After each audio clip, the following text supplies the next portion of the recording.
ke toko buku yang katanya penjualannya itu cukup mengkhawatirkan gitu ya, itu berada atau pilihan di toko buku itu ternyata bukan menjadi satu pilihan utama yang bisa kita kejar.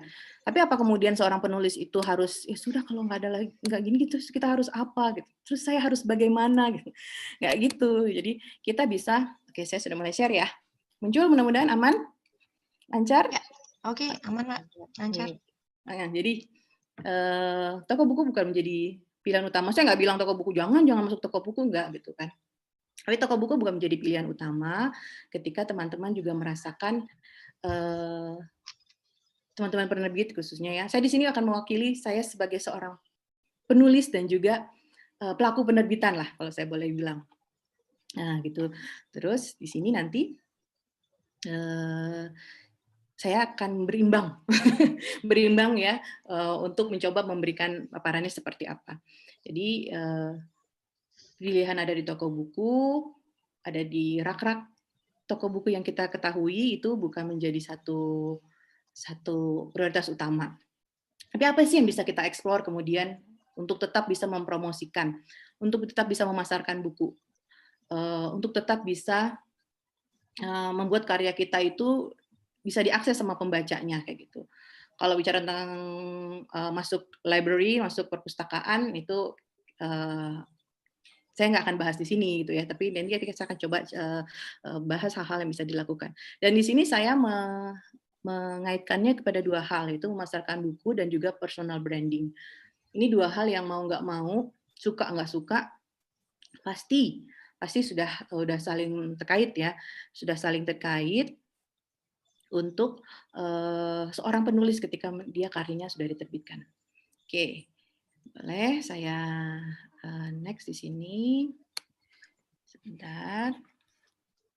Nah, nih, setelah buku terbit lalu apa? Setelah buku publish lalu ngapain? Ini nih yang biasanya suka, ya tadi seperti saya sampaikan tadi, ini yang jadi luput oleh para penulis. Karena setelah bukunya terbit, apalagi terbit dengan di penerbit, ya, dia sudah menganggap ini adalah partnya dari mitra yang dia ajak kerjasama untuk menerbitkan buku.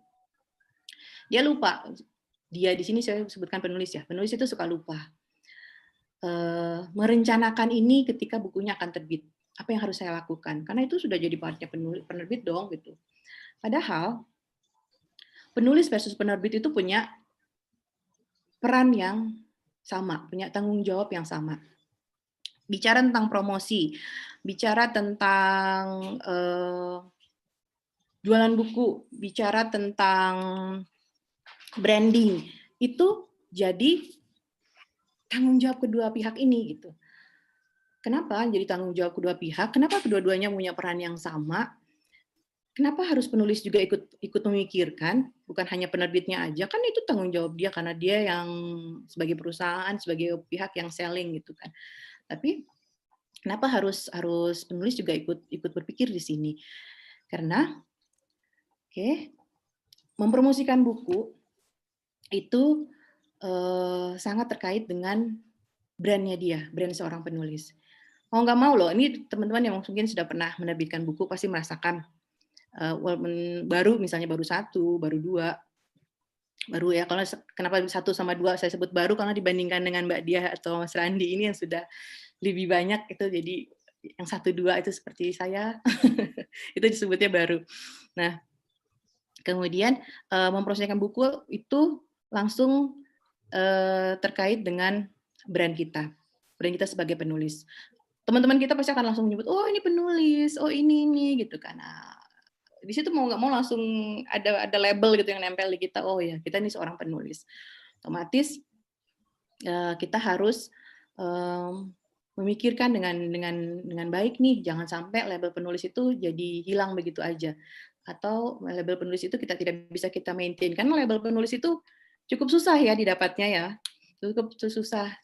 Semua orang bisa bercerita, semua orang bisa membuat video, bisa membuat konten, tapi menulis itu butuh effort yang lebih lagi untuk kita lakukan. Proses kreatifnya sangat panjang di situ. Saya nggak bicara buku itu bagus, buku itu cukup, buku itu keren, saya nggak bicara itu.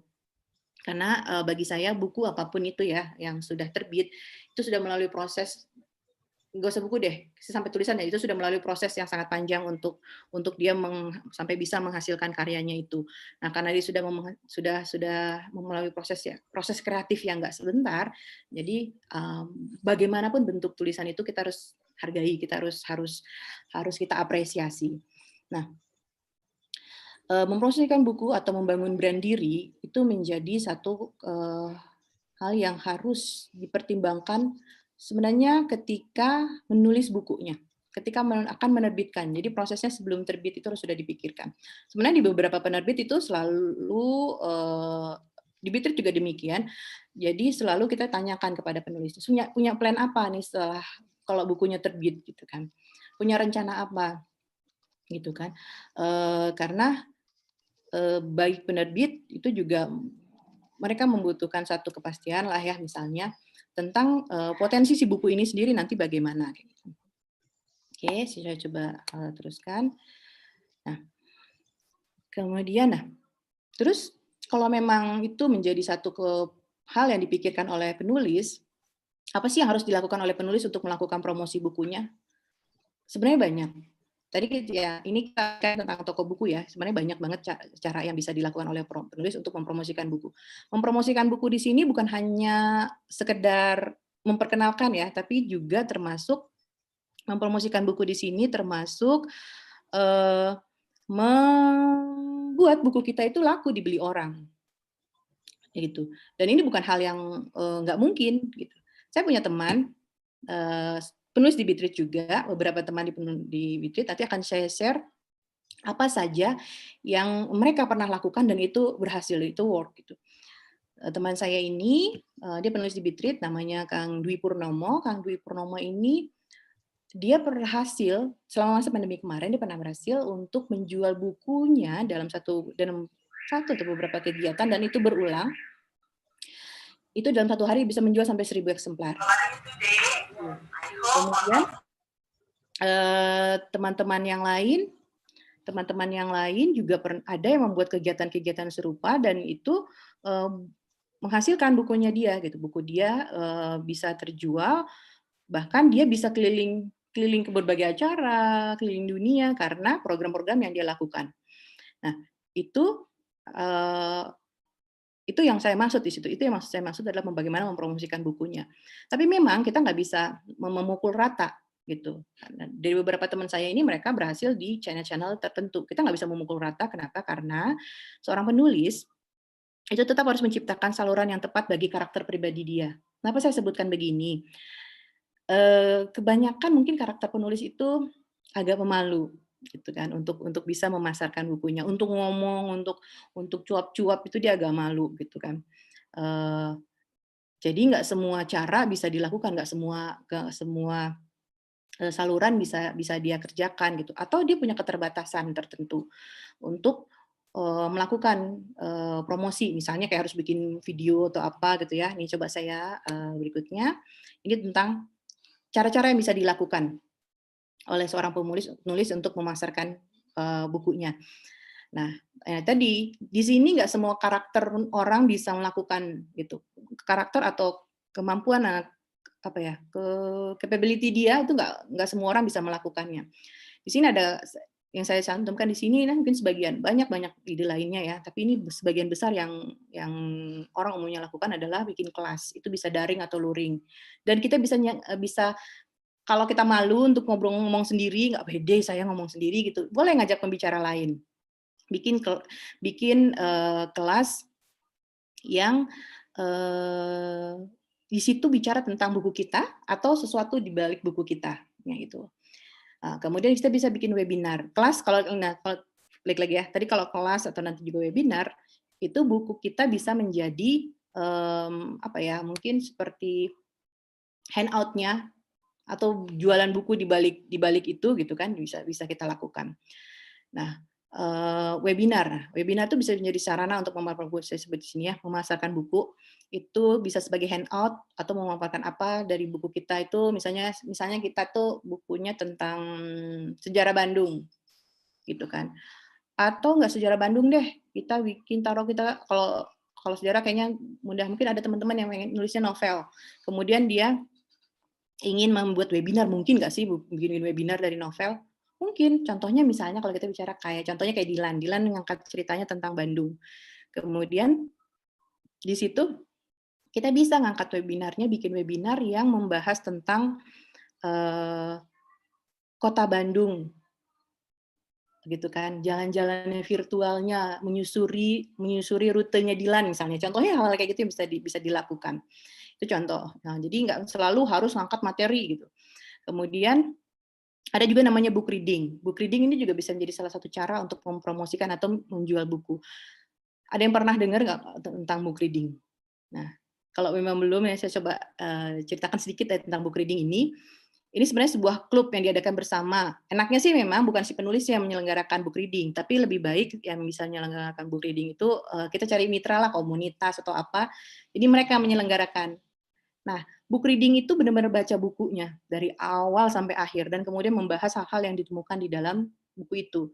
Otomatis kalau membaca buku berarti si pembacanya harus punya bukunya gitu. Karena mereka baca bareng, di live kan, mau itu acaranya fisik, mau acaranya itu virtual, itu tetap dia baca buku bareng gitu.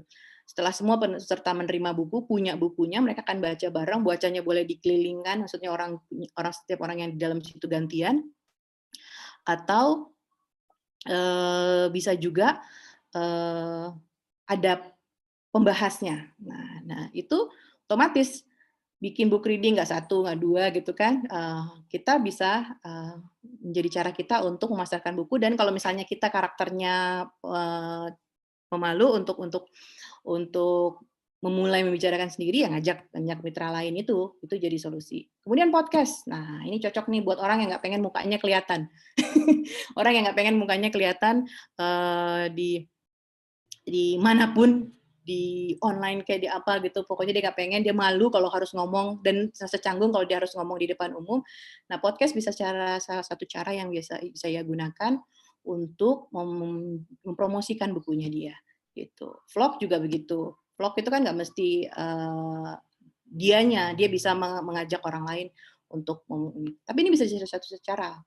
Misalnya di vlog itu dia kemudian bikin challenge-nya ada didapat dari bukunya dia. Yo, siapa yang bisa nemukan kata ini atau bagian ini atau tempat ini di dalam buku, coba tunjukkan halamannya segala macam, ya dibikin kayak kuis gitu. Kemudian nanti akan mendapatkan hadiah. Memang sih ada sesuatu yang harus ditawarkan kepada pembaca, tapi tidak apa-apa, mungkin kita bisa alokasikan sedikit, namanya juga mempromot ya. Kemudian sosmed, jelas sosmed bisa. Kita bisa khusus bikin page atau sosmed untuk buku kita aja, jadi ngebahas tentang buku kita aja. Ini hal-hal yang bisa dilakukan ketika untuk mempromosikan buku yang kita miliki. Nah, kemudian mempromosikan buku ini tadi terkait dengan membangun personal branding. Ya, kenapa dia jadi terkait dengan membangun personal branding sih? Bisa nggak sih saya cuma jual buku aja? Bisa nggak sih saya nggak harus mikirin image lah, positioning, dan segala macam dari diri kita gitu. Nah, masalahnya adalah setelah menerbitkan karya kita, itu nggak bisa dihindari.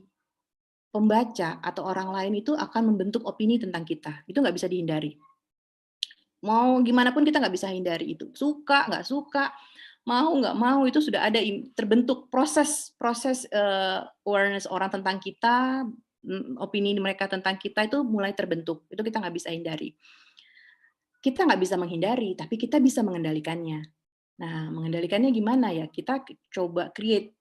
Nggak apa-apa create. Fake kah kalau kita meng-create? Oh, ini tergantung juga dari bagaimana kita meng-create-nya. Jadi, di sini ada public face atau private face yang ingin kita tampilkan. Kayak gitu. Public face, wajah kita, wajah ya, dalam bukan literally muka, maksudnya wajah kita kepada publik, pembaca kita, itu boleh kita kemas hanya sebagai hal-hal tertentu yang ingin kita sampaikan kepada mereka. yang berhubungan dengan karya kita. Sementara private Facebook kita ya kehidupan kita sendiri gitu. Nah, ini juga jangan sampai teman-teman penulis itu terjebak bahwa pasar kita itu yang paling pertama itu adalah teman-teman kita, orang-orang di sekitar kita, sehingga kita nggak mungkin bikin public face atau private face, orang mereka sudah tahu kita seperti apa gitu.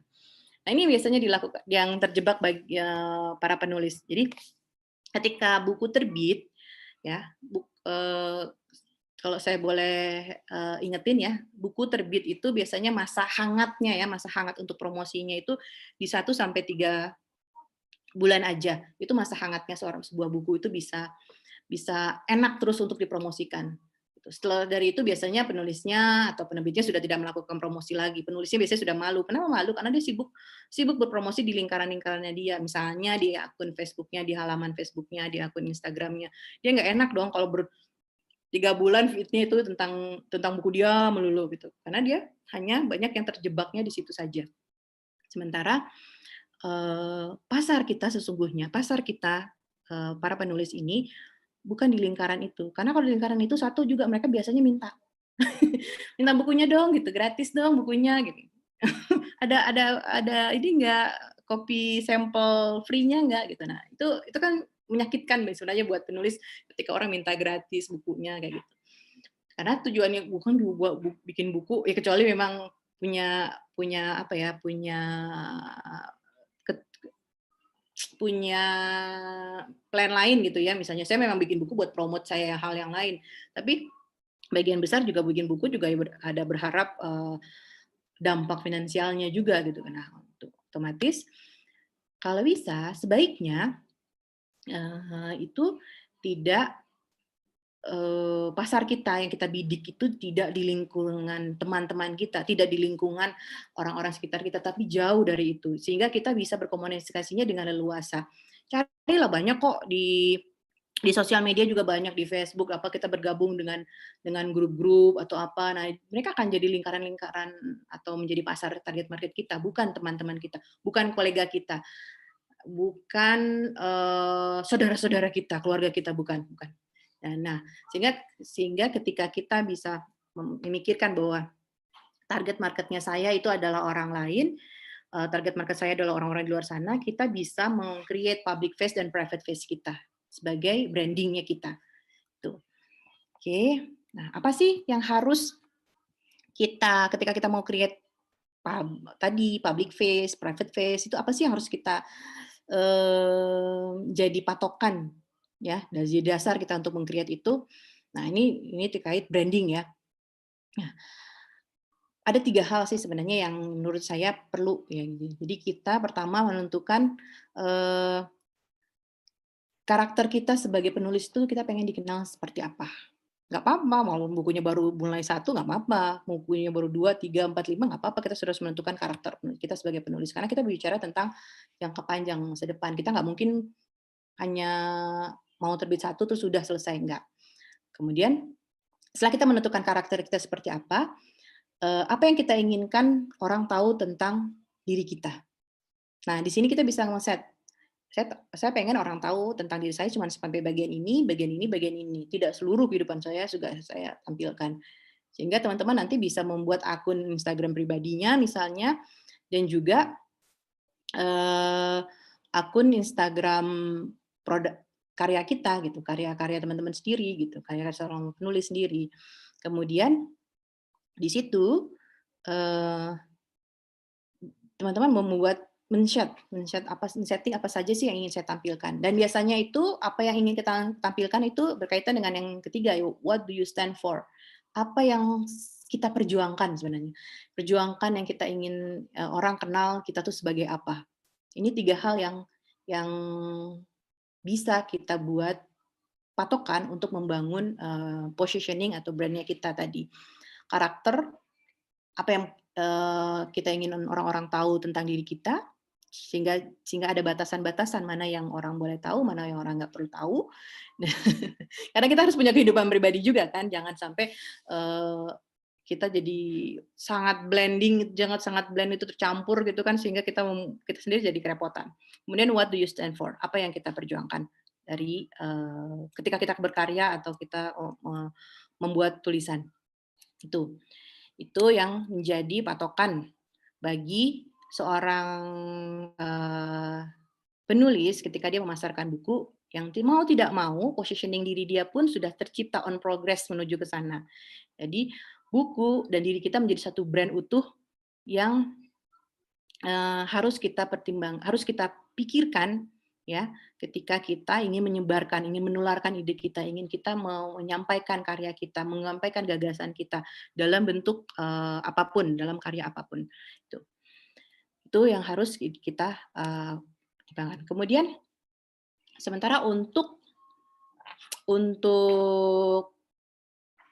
menyampaikan, mengkomunikasikan kedua hal ini ya, baik memasarkan buku dan brand tadi, personal branding kita, apa sih yang harus kita lakukan? Apa sih yang harus kita siapkan? Pertama, yang pasti kita harus menyiapkan platform. Platform itu menjadi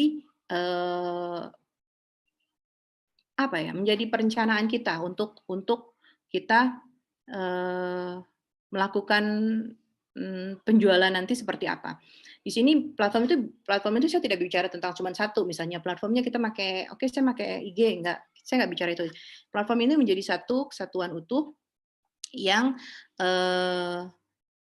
kita gunakan untuk inline terus menyampaikan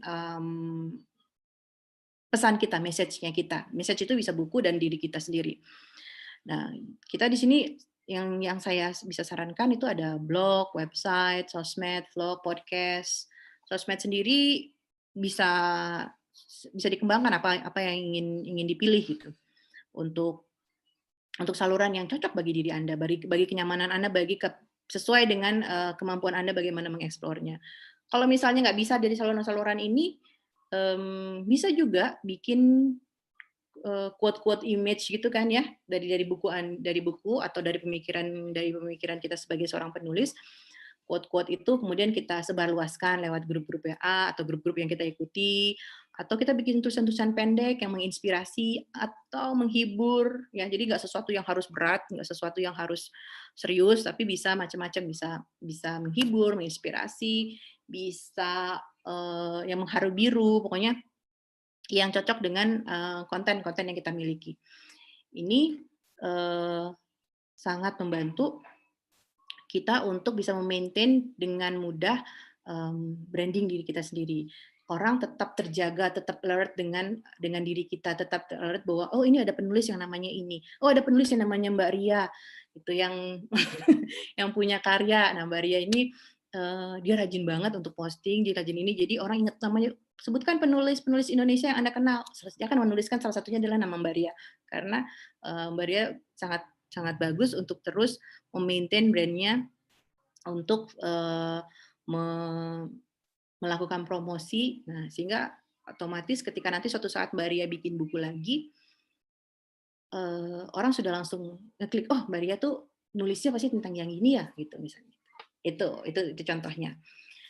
Oke, itu paling yang bisa saya share dari sebagian dari pengalaman sendiri, pengalaman teman-teman, pengalaman penulis-penulis di Bitread.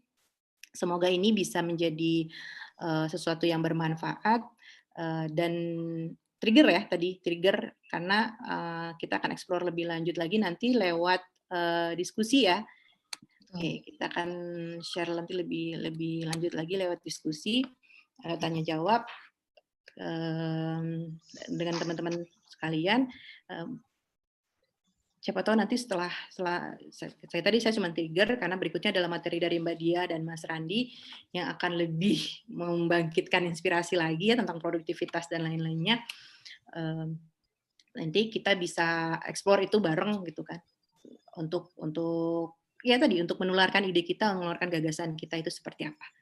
Mungkin itu dari saya, terima kasih semuanya. Terima kasih banyak Mbak Anita. Kayaknya semangatnya udah hampir up 100%. Semoga ya. Di sini udah rajin nulis semua, bisa jadi penulis, udah diterbitkan dan karyanya wah bestseller ya, diharapkan seperti itu. Lanjut ya ke narasumber kita yang kedua, Ibu Diah dan Bapak Randi. Bagi peserta webinar, nanti akan ada sesi tanya jawab, bisa langsung menuliskan apa pertanyaannya di kolom chat aja. Ya, lanjut Bapak Ibu. Silakan. Assalamualaikum warahmatullahi wabarakatuh. Bismillahirrahmanirrahim. Yang kami hormati Ibu Rismini, Kabag Hukum dan Humas Perpusnas, kemudian Bapak Edi, Kasubag Penerbitan, Ibu Ria dari Perpusnas, dan juga Ibu Anita Hairunisa, CEO Bitread Publishing. Alhamdulillahirrahmanirrahim. Terima kasih ya Allah, pada hari ini kita bisa mengikuti acara, ternyata tadi sudah sampai tahap yang keempat ya, sebarkan setelah tulis, terbit, saat ini sebarkan. Nah, tentang menularkan ide. Nah, sebelum sharing mengenai kiat ASN produktif menulis buku, perkenankan kami untuk memperkenalkan diri terlebih dahulu. Ini adalah profil singkat kami. Saya sendiri Diah Lestiarini. Saya ASN di Lapan, dan di samping saya ini teman sejati saya, semoga dunia akhirat nanti ya, Randi Arianto Wibowo, ASN dari Kemenperin. Kami pernah mendapatkan anugerah ASN Inspiratif tahun 2018 dan sudah menulis 46 buku bersama, kemudian juga mendirikan Rumah Pintar Aisyah dan Rumah Inspirasi Ayas. Semuanya berawal dari misi. Misi itu yang menjadi fondasi kami, yang pilar-pilarnya itu adalah values. Values yang membuat kita mempunyai added value, yaitu tumbuh, berbagi, dan diridhoi. Values ini sebenarnya awalnya adalah nilai pribadi suami saya yang kemudian ditransformasikan menjadi nilai keluarga dan kemudian menjadi nilai masyarakat. Tumbuh di sini berarti kita mengembangkan diri secara terus-menerus, meningkatkan kualitas diri baik intelektual, spiritual, karakter, kepribadian, semuanya harus lebih baik. Kemudian berbagi ini berarti memberikan apapun yang kita miliki, baik itu harta benda, karena semuanya pada dasarnya adalah titipan.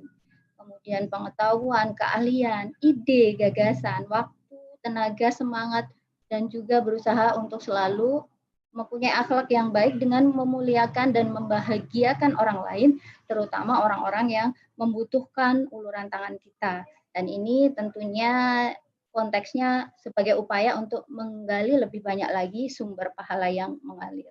Kemudian diridhoi ini artinya adalah apapun yang kita lakukan hanya untuk mencari keridhaan Allah.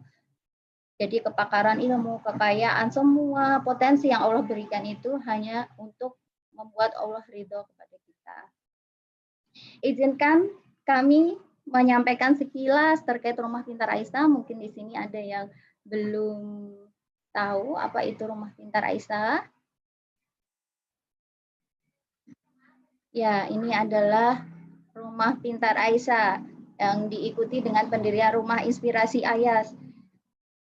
Rumah Pintar Aisyah ini berdiri 6 Februari 2015 yang kemudian disusul dengan Rumah Inspirasi Ayas pada tanggal 5 Juli 2015. Kami mempunyai visi dan misi itu untuk mewujudkan para penulis hebat di masa depan dan menunjukkan pemimpin peradaban di masa mendatang. Dengan visi misi tersebut, maka segmentasi kami adalah fokus ke anak-anak dan remaja. Kegiatan yang kami lakukan selama ini sebelum masa COVID itu penyelenggaraannya setiap hari minggu sekali sekitar 60 sampai 110 anak mengikuti kegiatan, dan hampir sebagian besar dari mereka, hampir keseluruhan itu adalah anak-anak kurang mampu. Di situ juga ada anak-anak yang memang pemulung ya di daerah sini ya. Kegiatannya banyak sekali, ada menulis cerita, mendongeng, life skill, cooking, pentas seni, game edukasi, dan juga kunjungan edukasi. Nah, saat ini kami sudah membagi buku sebanyak lebih dari 15.000 buku ke lebih dari 125 public area seperti perpustakaan, rumah baca, tempat ibadah, kafe, puskesmas, angkot, perpustakaan keliling, dan juga sudah membagikan kurang lebih 25.000 buku kepada masyarakat. Kami juga menginisiasi pojok-pojok baca di tempat-tempat umum. Selain itu, ada kegiatan Jumat Berbagi, ini rutin diselenggarakan setiap pagi selepas sholat subuh gitu ya, biasanya kami berbagi sembako atau produk-produk rumah pintar. Kemudian kita juga punya kebun sehat dengan memanfaatkan area-area yang memang masih bisa dimanfaatkan agar nanti bisa masyarakat itu ketika membutuhkan toga tanaman obat keluarga bisa langsung mengambilnya tanpa harus minta izin terlebih dahulu. Kemudian juga ada pasar barang layak pakai atau baru, dan juga ada takjil buka puasa setiap hari Senin dan Kamis, dan khusus Ramadan itu setiap hari di Bekasi, Solo, Pacitan itu sekitar 300 pak takjil ya biasanya, dan juga buka puasa dengan yatim dan duafa. Kemudian kami juga mengedepankan kolaborasi se-Nusantara ya, jadi nggak cuma skup lokal dengan meningkatkan kompetensi anak-anak di sekitar sini ataupun remaja sekitar sini, tapi juga bekerja sama dengan komunitas lainnya. Jadi kami pernah memberikan buku-buku kami kepada rumah baca di daerah Kebonjeruk, kemudian buku itu dijual dan hasil keuntungannya digunakan oleh rumah baca tersebut untuk mendanai kegiatannya. Kemudian kami juga menyalurkan buku-buku ke banyak rumah baca dan juga banyak hal-hal yang lain yang kita bisa kerjasamakan dengan komunitas tersebut jika ada yang relevan gitu ya. Jadi untuk individu baik anak-anak sampai dewasa kami melibatkan semua orang untuk ikut berkontribusi di sini, baik itu sebagai penulis, ilustrator maupun penerjemah. Selama masa pandemi COVID-19 ini, kami memodifikasi kegiatan dengan mengonsepnya sebagai sedekah cerdas. Karena tidak mungkin 110 anak yang tiap hari minggu datang akan berkumpul di sini. Kita menghentikan kegiatan yang sifatnya menggerakkan massa.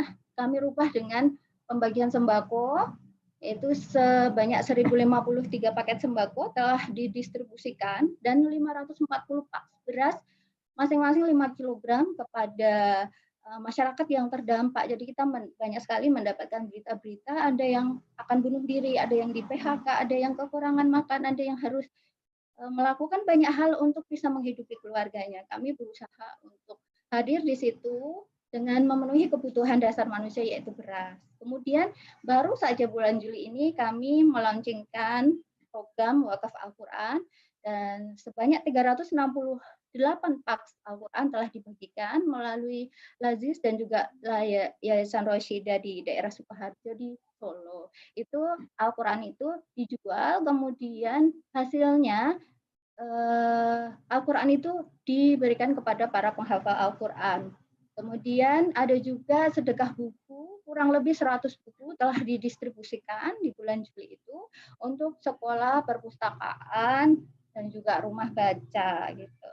Nah, dengan banyaknya aktivitas yang meskipun gratis semua kegiatannya, tapi kami selenggarakan dengan sistematis atau tidak dengan perhitungan yang tertentu, artinya itu diselenggarakan dengan baik semampu kami, itu kami mendanai kegiatan-kegiatan tersebut dengan menjual produk buku dan juga produk-produk rumah pintar. Nah, 100% keuntungan dari penjualan buku tersebut kami gunakan untuk kegiatan-kegiatan sosial di rumah pintar, baik itu untuk stimulus anaknya ataupun untuk penyelenggaraan kegiatan-kegiatannya yang memang rutin diselenggarakan.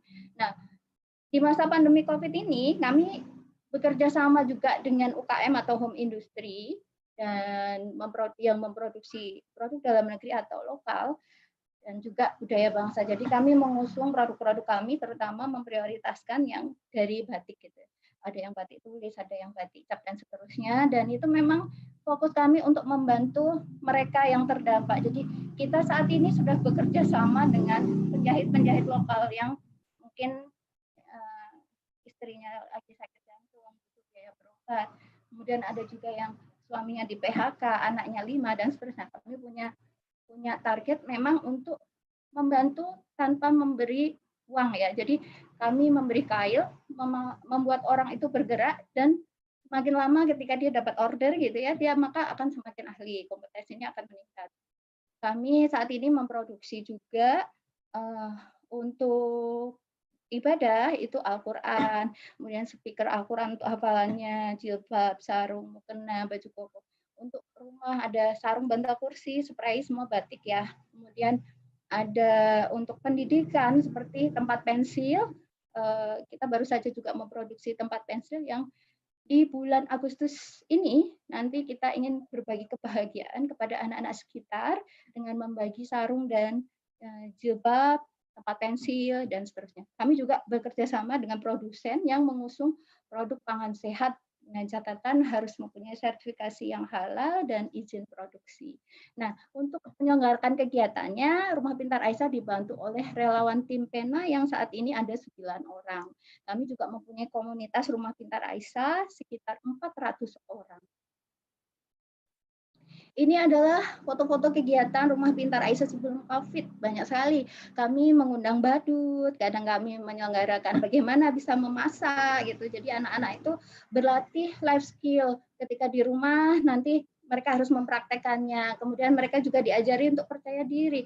Anak-anak di sini itu ketika ada pengalaman ya, ketika maju untuk menceritakan cita-citanya saja, mereka tidak berani gitu. Jadi di sini mereka juga dilatih untuk percaya diri, tampil, ada pentas seni. Jadi di sini ada anak-anak sholawatan, kemudian menari, tampil, kemudian permainan edukasi, kami panggil pendongeng, dan mereka seperti biasa ketika mereka menulis dan tulisannya bagus akan diterbitkan dengan buku-buku Rumah Pintar Aisyah. Ini adalah kegiatan Rumah Pintar selama COVID. Kami membagikan kepada orang-orang yang terdampak. Kami dapat data dari RT-RT setempat dan komunitas Rumah Pintar Aisyah ini kami sudah melakukan pendataan dengan mengkategorikan apakah mereka termasuk kondisi prasejahtera, sejahtera, dan seterusnya. Dan memang hampir secara keseluruhan mereka adalah kondisi yang kurang mampu atau dengan penghasilan di bawah 1 juta ya. Nah ini ke program kita yang bekerja sama dengan Universitas Esa Unggul mengenai hak anak untuk mendapatkan pendidikan dan pengembangan bakat. Kami bekerja sama dalam program pengabdian masyarakat. Kemudian kami membagi buku-buku juga ke puskesmas, kemudian yayasan-yayasan, dan ini Al-Quran dan sarung-sarung yang dibagikan di masjid-masjid. Di sini 117 paks Al-Quran diberikan kepada Yayasan Rosyida ya di Sukoharjo. Kemudian kami juga memberikan kepada Lazis di sini. Ya, ini terkait produktif menulis ya, saya lanjutkan dulu. Saya mendapat teori ini ketika ada ESQ ya, teori the Grand Why. Jadi Grand Why itu adalah merupakan pertanyaan terbesar manusia dalam hidupnya tentang why. Jadi sudah bukan lagi level what atau how lagi, tapi mengenai alasan apa sih yang ada di balik setiap langkah yang dilakukan. Teori ini mengajarkan bagaimana kita melakukan sesuatu dengan teknik downhill. Jadi kalau kita memulai sesuatu, meniatkan sesuatu, entah itu aktivitas apapun, misalnya menulis gitu, kita niatkan untuk yang bawah ini, yang basic need atau certainty atau kepastian ini, berarti ini hanya untuk mendapatkan penghasilan tambahan ya atau pendapatan tambahan untuk memenuhi sandang pangan papan. Untuk meningkat lagi itu ke challenge atau tantangan, kemudian kebutuhan akan hubungan dan cinta gitu, dan eksistensi diri, kemudian pengembangan kompetensi meliputi knowledge, skill, attitude.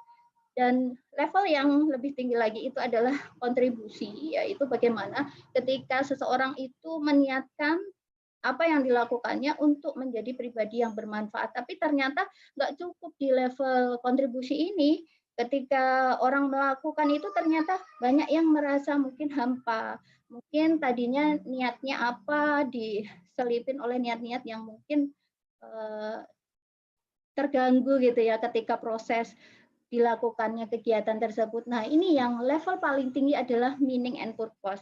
Ketika kita memahami hakikat mengapa kita menulis, mengapa kita melakukan hal tersebut, maka otomatis kita pasti akan menjadi pribadi yang mampu memberikan kontribusi, mampu mengembangkan diri kita, baik knowledge, skill, attitude. Kita juga bisa mendapatkan hubungan dan cinta, eksistensi diri, menjawab tantangan yang ada, dan otomatis semuanya akan mengikuti kita sendiri, termasuk kepastian ini. Jadi model berpikir downhill bukan uphill gitu. Ini motivasi menulis. Kami mengelompokkannya menjadi 7. Yang pertama itu adalah motivasi untuk mensedekahkan ilmu dan mengalirkan pahala, ya, ini yang kedua. Jadi sesuai dengan hadis riwayat Muslim, jika seorang anak Adam meninggal, maka terputuslah amalnya kecuali 3 perkara, yaitu sedekah jariah, ilmu yang bermanfaat, dan juga anak yang saleh. Nah, kita garis bawahi di ilmu yang bermanfaat ini. Ilmu yang bermanfaat berupa buku dan tulisan ini masuk di dalamnya. Ini akan terus mampu memberikan pahala meskipun telah meninggal. Kemudian untuk mengalirkan pahala ini, misalnya nih, ada ribuan pembaca buku ini yang terinspirasi atau mengamalkan dari apa yang kita tulis, maka kita akan mendapatkan 100% pahala dari 1.000 orang tersebut tanpa mengurangi pahala orang yang mengamalkannya. Jadi ilmu yang bermanfaat itu tidak sempit, ya, cakupannya tidak hanya ilmu agama, tapi ilmu apapun yang terkait untuk kemudahan kehidupan, misalnya memasak, ilmu kesehatan, parenting, desain rumah, kewirausahaan, bahkan bisa juga yang terkait pekerjaan. Kemudian yang berikutnya adalah mendapat jaminan pertolongan Allah. Bagaimana konteksnya mendapat jaminan pertolongan Allah ini? Ini ternyata tulisan kita ini bisa menjadi jembatan loh untuk menolong orang lain, itu yang kadang kita lupa gitu. Ternyata saat kita menolong orang lain, kita mendapat jaminan pertolongan Allah. Ya, sesuai hadis riwayat Muslim, sesungguhnya Allah akan menolong seorang hamba selama ia gemar menolong saudaranya. Ibarat menabung pertolongan Allah saat kita dapat kesulitan, masalah, atau tantangan atau kesusahan, Allah akan mencairkan tabungan kita itu sehingga masalahnya itu menjadi lebih cepat selesai atau lebih ringan. Konkretnya, dengan tulisan kita, orang yang tadinya nggak bisa masak jadi jago masak, kemudian dia bisa berjualan dan menambah income untuk keluarganya. Misalnya lagi, orang yang tadinya suka korupsi, baca buku kita jadi takut mau korupsi. Atau orang yang awalnya bingung mau jualan produk apa, akhirnya menemukan, oh ya, saya harus jualan ini, dan penghasilannya meningkat sehingga bisa menyekolahkan anaknya yang kesulitan ekonomi dan seterusnya. Kemudian yang keempat adalah mengikat ilmu. Sebagai cara untuk mengikat ilmu, karena ilmu itu laksana kijang di hutan. Kalau kita biarkan, maka kijang itu akan lari dan kita akan lupa. Tapi jika ditangkap, kemudian kita bawa ke kebun rumah kita, maka kita bisa melihatnya setiap hari. Mari kita perhatikan di sekitar kita. Misalnya kita belajar dari TK, SD, SMP, SMA, S1, bahkan sampai S3 sekalipun, berapa persen materi pelajaran yang bisa kita ingat? Ternyata kalau kita mau jujur, hanya sedikit sekali kalau kita hanya mengandalkan ingatan, karena manusia itu memang tempatnya lupa. Nah, saat mendapat ilmu kita catat itu sudah jauh lebih baik. Tetapi seringkali catatan tersebut tidak terbaca, lama-lama lusuh dan dibuang. Nah, salah satu cara kami agar ilmu itu terjaga adalah dengan membuatnya menjadi sebuah buku. Itu cara yang kami lakukan untuk mengetahui suatu ilmu. Misalnya di kantor saya bergelut dengan standar operasional prosedur karena saya di subbab tata laksana, ya. Jadi saya menuliskan di situ apa yang saya temui di lapangan, pengalaman seperti apa, pengetahuan, ide, dan bagaimana saya meramunya akhirnya menjadi sebuah buku dan terbitnya buku SOP instansi pemerintah yang kemudian itu bisa bermanfaat untuk satuan-satuan kerja di lapangan dengan melihat kronologisnya. Jadi menulis itu adalah cara kita untuk belajar. Kemudian yang berikutnya adalah sumber pemasukan. Ternyata menulis itu merupakan kerja sekaligus investasi, ya. Sebagaimana yang kita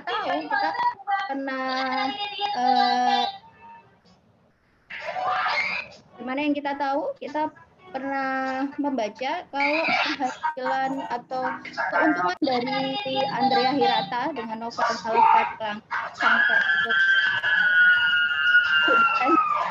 Abdurrahman El Sirazi dengan novel Ayat-Ayat Cinta. Ya, Dewi Lestari dengan novel Seperempat sampai 1,5 miliar. Suara apa ya? Saya terganggu sekali. Nah, jadi menulis itu jika bukunya meledak di pasaran, bahkan diangkat di layar lebar ya, yang sekarang banyak terjadi, maka setiap penulis itu akan menjadi miliarder baru. Jadi walaupun nanti penulisnya lagi jalan-jalan atau liburan, jika bukunya itu terus dibeli orang, maka masih akan masuk royaltinya ke rekening penulisnya gitu ya. Kemudian yang keenam, menulis itu adalah kartu nama. Kenapa? Karena buku itu sebagai media promosi kepakaran yang kita bangun. Misalnya kita ingin jadi pakar parenting, karena Rumah Pintar Aisyah berdekatan dengan dunia anak, jadi harus menguasai parenting. Kemudian saat seminar, diskusi, tanya jawab, kemampuan makin berkembang, makin lama makin hebat, dan bisa menjadi pakar. Ujungnya kepakaran itu dapat membuka pintu pendapatan untuk penulisnya. Dan yang terakhir ini adalah pendanaan aktivitas sosial. Sekarang banyak orang menyedekahkan keuntungan dari aktivitas mereka untuk sosial. Banyak biografi orang sukses yang saya temui, mereka tidak mengambil sepeser pun keuntungannya. Termasuk Pintar Aisyah, insya Allah sampai dengan hari ini 100% keuntungan penjualan buku dan produk-produk buku Aisyah lainnya. Semuanya kami sedekahkan dan tidak sepeser pun kami ambil. Dan alhamdulillah beberapa komunitas lain banyak yang wapri ya, mengikuti, terinspirasi dan melakukan gerakan-gerakan yang sama. Jumlah produksi buku per tahun dari tahun 2015 sampai dengan 2020 ini trennya naik. Di 2019 15 buku, dan saat ini kami sedang mengupayakan beberapa buku, yaitu terkait apa nih ya, nggak kelihatan. Oh ya, cerita Aisyah Dwi Bahasa. Ini diterjemahkan dalam 5 bahasa negara di dunia dan 5 bahasa daerah di Indonesia. Kami mengajak berkolaborasi dengan teman-teman yang mau berkontribusi. Jadi ada anak SMP yang pernah tinggal di Belanda menerjemahkan bahasa Belanda, yang pernah studi di Cina menerjemahkan dalam bahasa Cina, dan seterusnya. Jadi ikut berkontribusi bersama. Dan untuk ilustrator bukunya ini dibuat oleh ahli seni rupa gitu, dan juga memang yang sudah sering untuk mendapat pesanan-pesanan lukisan gitu ya. Jadi dibuatkan ilustrasinya untuk buku cerita Aisyah yang Dwi Bahasa. Kemudian Homemade Food for My Lovely Family ini kami rancang untuk bisa membuat seluruh orang menjadi penulis dengan cara yang mudah, dengan share resep masakan. Nah, ini adalah buku-buku kami. Bagi kami, penulis hebat itu adalah penulis yang menulisnya itu kebaikan, yang mempunyai high impact untuk kebermanfaatan dan membuat orang menjadi lebih baik, dan juga dengan misi-misi yang positif, misalnya 100% keuntungan untuk kegiatan sosial gitu. Nah, ini ada buku-buku yang dari buku kami yang kami coba kumpulkan, yang saat ini masih dalam proses penjualan. Itu buku Masuk Surga Sekeluarga dan Bukan Negeri Tanpa Ayah. Kemudian yang saya ceritakan tadi, 5 buku cerita Aisyah nggak mandi ya judulnya, kayak gitu, itu dibuat Dwi Bahasa Indonesia Perancis, dan di dalamnya ada banyak bahasa-bahasa yang lain ya. Kemudian buku yang banyak ditunggu ini Bersama Kesulitan, Ada Kemudahan, ini sudah dibedah bukunya di perpustakaan Kementerian Pertanian kemarin, dan juga di webinarkan dengan komunitas-komunitas yang lainnya di masyarakat yang meminta kami untuk membedahnya. Kemudian ini buku motivasi favorit saya, Newcomer dan The Next Competitor. Kedua buku ini diterbitkan bersama-sama dan dijual bersama-sama. Waktu itu dalam waktu 2 minggu habis 1000 eksemplar ya. Dan buku ini memang akan kami buat versi penyempurnaannya. Nah, ini yang penting nih terkait tips menulis ala Rumah Pintar Aisyah. Berawal dari ada 9 motif ya, ada 9 tips. Nanti kalau ada pertanyaan langsung aja ya via chat. selesaikan dulu yang terkait motif. Ini seperti yang saya sampaikan tadi, itu untuk sedekah ilmu atau sedekah jariah yang pasti akan mampu menggali sumber pahala yang mengalir, menabung pertolongan Allah untuk mengikat ilmu dengan meningkatkan kualitas diri kita, spesialisasi minat bakat, pendanaan aktivitas sosial dan sumber penghasilan atau promosi kepakaran. Kemudian yang kedua, habit. Habit itu misal setahun kita mau menerbitkan berapa buku, sebulan berapa tema tulisan, sehari berapa persen waktu untuk menulis atau membuat tulisan. Makin terbiasa, makin mudah menulis, dan practice makes perfect ya. Siapa yang berlatih dan berlatih, yang terus berusaha dan berusaha, dan berpengalaman akan menjadi hebat. Jadi kita kasih pagar, kontennya harus positif dan tujuannya untuk memberikan good impact gitu. Kemudian yang ketiga itu adalah hunting for inspiration, atau ini masing-masing orang punya keunikan tersendiri untuk menemukan inspirasinya. Jadi Rumah Pintar Aisyah itu punya lagu tips menulis. Ini saya jabarkan di sini, mungkin sedikit menyanyi boleh nggak ya? Boleh ya Mbak Ria ya? Oh ya, Ibu silakan.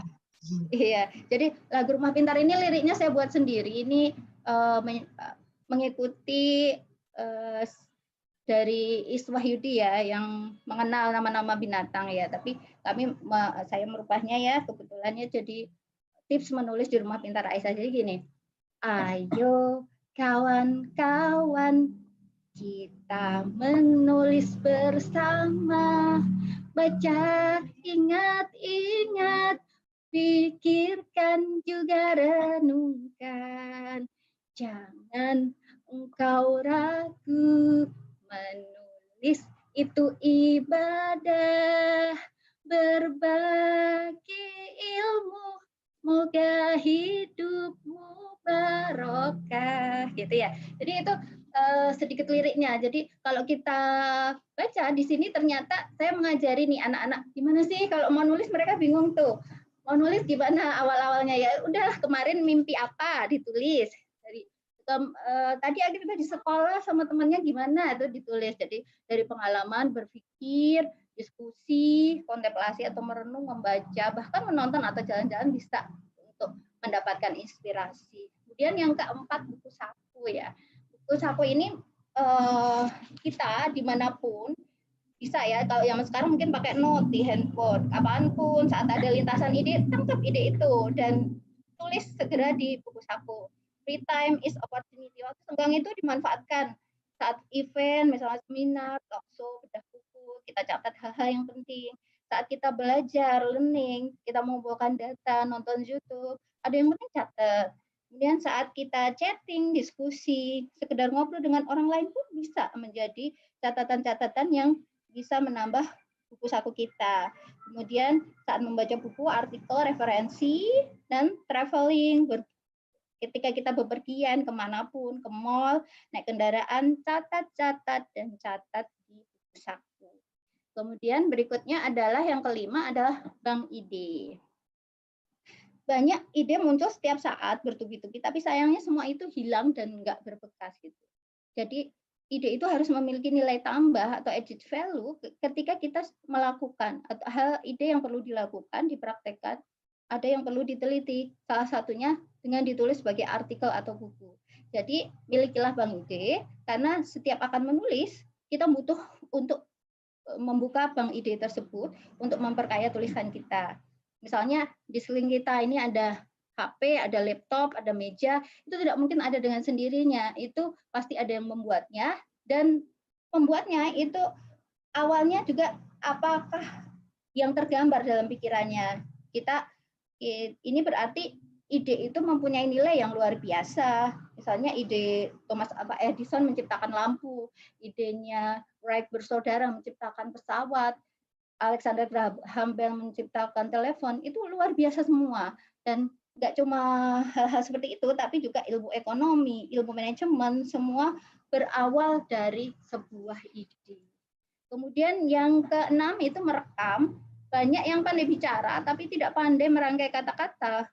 Solusinya merekam apa yang dikatakan dan didengar gitu. Jadi kami pernah ngobrol dengan pendongeng di Rumah Pintar Aisyah, ternyata beliau itu ingin sekali untuk membuat sebuah buku, tapi ketika ada di depan komputer tidak satu pun tulisan mampu dia hasilkan. Nah, anehnya saat mendongeng alur ceritanya itu mengalir lancar.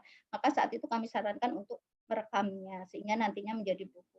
Yang ketujuh itu adalah good mood. Jadi bagi kami menulis itu seperti makan. Kita sering lapar pada jam 7 pagi, 12 siang misalnya ya, atau 7 malam itu perut merespon dengan keroncongan dan kita merasa lapar. Nah, solusinya adalah makan. Sama, menulis juga seperti itu. Kita ketika itu sudah tertanam di alam bawah sadar kita, seperti proses makan, kita akan mempunyai waktu-waktu yang kita itu gatal untuk menulis gitu ya.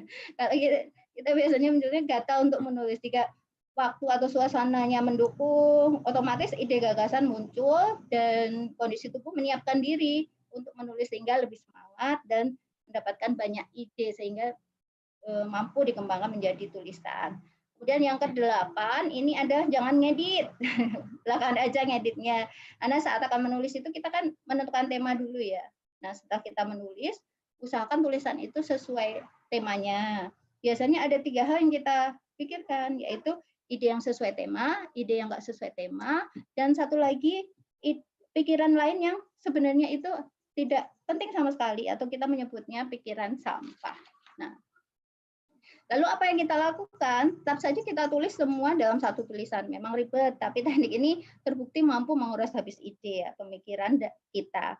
Nah, tahap ini jangan memerintahkan otak untuk mengedit. Jika kita sudah mengedit, kita akan sibuk untuk mengedit. Jadi ide-idenya belum tuntas. Nah, efeknya kita jadi kurang bergairah menulis, cepat bosan dan merasa sulit dan akhirnya nggak jadi menulis itu. Nah, saat ide itu sesuai tema, baru kita edit, kita pertahankan sesuai tema, kemudian mana yang harus kita potong, mana yang kita simpan, pikiran-pikiran berlian yang tidak sesuai tema. Mungkin kalau ini bisa menjadi tulisan baru gitu ya. Dan kita buang pikiran-pikiran sampah, baru kemudian kita perbaiki kosakata dan tata bahasa. Nah, ini yang terakhir. Yang terakhir itu adalah manajemen waktu. Jatah waktu kita itu sama semuanya, 1 kali 24 jam, 1 jam 60 menit, 1 menit 60 detik gitu.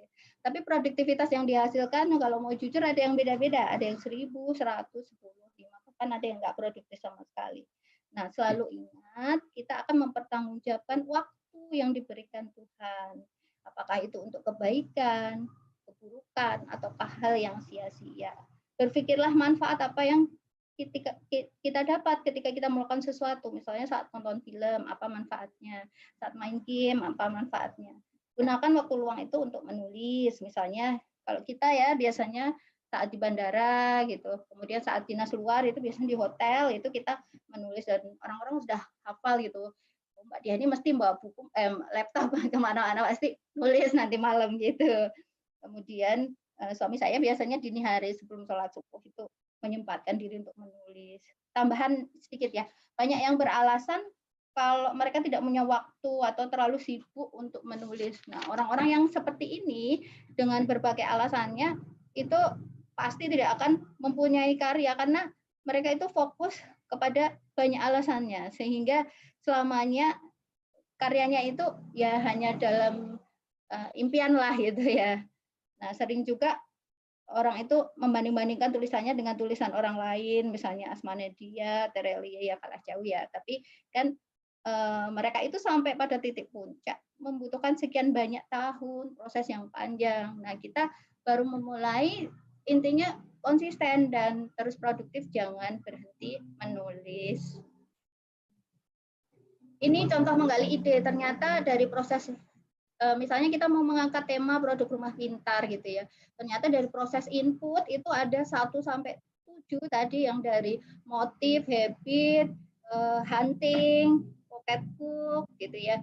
Terus kemudian idea bank, kemudian record, good mood itu masuk di input dan untuk prosesnya menulis itu ada di yang ke-8 yang jangan mengedit tadi dan kita juga bisa menentukan target pembaca di situ dan terakhir untuk membuatnya menjadi output sebuah tulisan kita butuh manajemen waktu atau capaian target untuk penyelesaian tulisan gitu ya.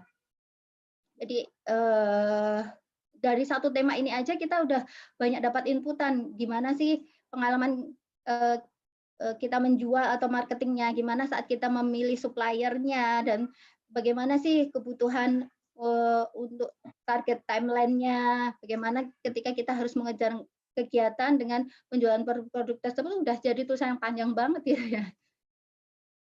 Ya mungkin ini yang terakhir, kesimpulannya.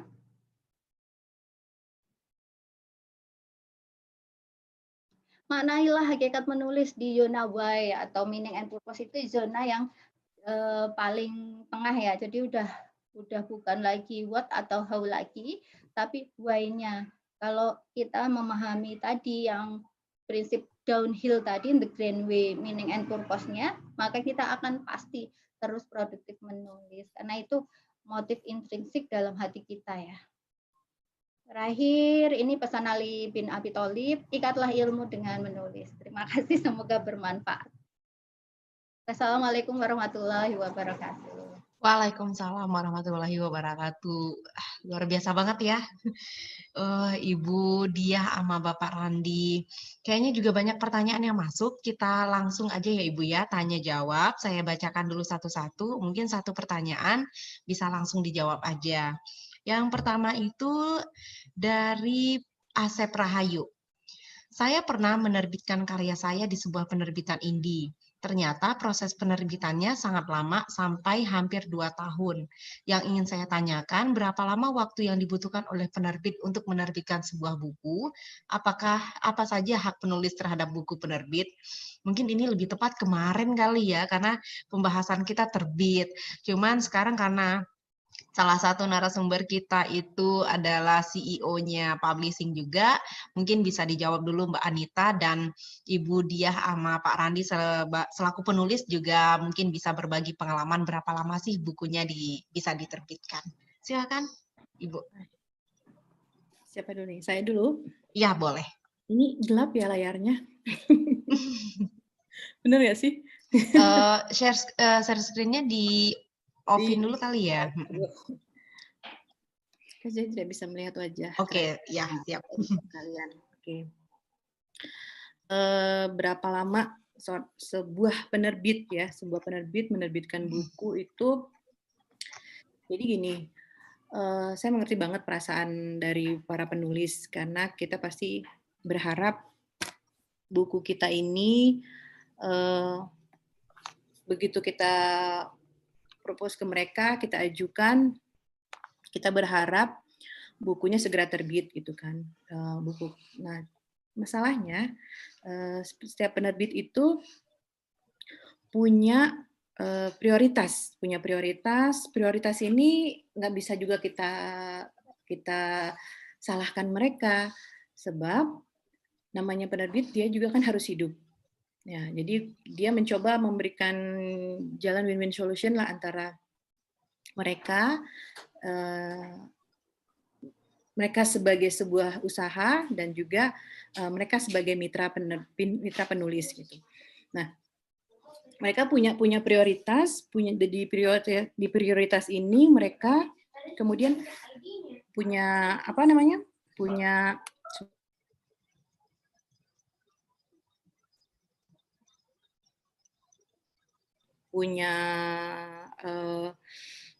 dari prioritas, kemudian mereka punya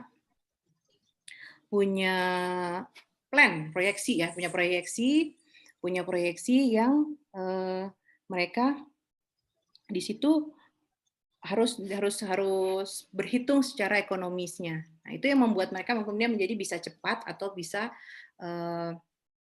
lambat dalam menerbitkan buku. Berapa lama? Misalnya apakah itu jadi 2 tahun ya? Kalau tadi ada yang mempunyai pengalaman selama 2 tahun, atau ada yang bisa lebih cepat lagi dari itu. Nah, sebenarnya jawabannya itu. Jadi mereka itu penerbit itu punya prioritas. Saya sendiri sebagai penulis dulu pernah pertama kali saya nerbitin buku itu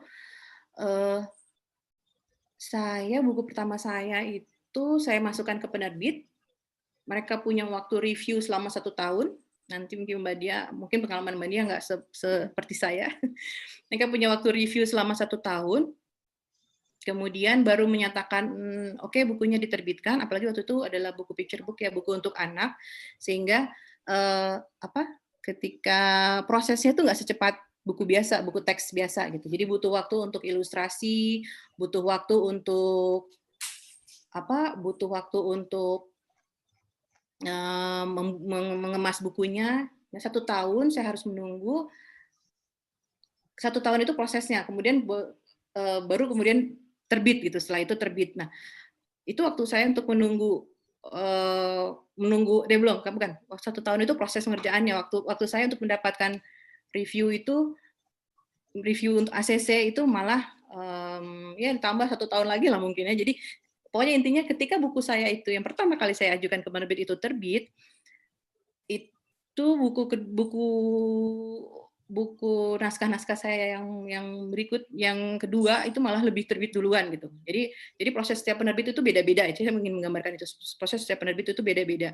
Ada yang mereka bisa cepat, ada yang mereka bisa lama, ada mereka punya proyeksi dan punya prioritas. Kemudian ini cocok bukunya, ini cocok. Nah, yang dilakukan harus seorang penulis adalah melihat apakah si penerbit ini punya keluaran-keluaran buku-buku yang sesuai dengan tulisan kita. Itu sebabnya kita jadi jangan hanya ngemubarbir ke semua penerbit, tapi kita lihat, Mbak, Mas, apakah Mbak Mas nih menerbitkan buku ini, lagi nyari buku ini enggak gitu. Nah, kemudian ketika menawarkan naskah juga jangan hanya mengirimkan naskahnya saja, tapi siapkan juga proposal sederhana ya, untuk memudahkan editor atau si redaksi mereview buku atau naskah kita gitu. Jadi proposalnya itu isinya apa sih? Intinya untuk mempermudah kerja mereka. Ada sinopsisnya. Kemudian ada sinopsis, ada apa? Ada benchmark sebenarnya. Yang paling penting itu ada sinopsis, ada benchmark bahwa buku seperti ini di pasaran itu ada misalnya ya. Dan bagaimana respon orang terhadap buku itu. Ada berapa buku jenis seperti ini dan bagaimana kita bisa lihat sih sebenarnya apakah dia ada salah satunya itu yang masuk buku bestseller atau enggak. Itu jadi bahan pertimbangan bagi si penerbit untuk mereview buku kita. Itu sih kalau cara untuk menembus penerbit gitu. Dan memang biasanya saya juga tadi sempat lihat sedikit ya pertanyaan, mungkin bisa sekalian. Ada yang bertanya berapa kali sih Mbak Nita pernah mengalami ditolak ditolak gitu ya. Oh, banyak gitu. Nah, itu melatih kekuatan kita. Ditolak oleh penerbit itu saya juga pernah. Gak berhasil di sini, goal di sebelah sana. Gak berhasil di penerbit ini, saya bisa berhasil di tempat lain. Nah, itu atau ada juga naskah yang sama sekali nggak dapat rumah produksinya ya gitu. Jadi itu sudah pasti dialami oleh setiap penulis untuk dalam proses karirnya dia untuk menerbitkan buku kayak gitu sih. Lanjut dijawab sama Ibu Diah sama Pak Randi juga kali ya dengan pertanyaan yang sama. Ya, terima kasih Mbak Arya. Saya juga punya pengalaman ya untuk yang awal-awal ketika menulis itu ya. Kita kirim ke penerbit, kita suruh nunggu ini 3 bulan ya, 3 bulan. Oke, kita tanya lagi, gimana nih 3 bulan dah? Tunggu lagi Pak, 3 bulan lagi.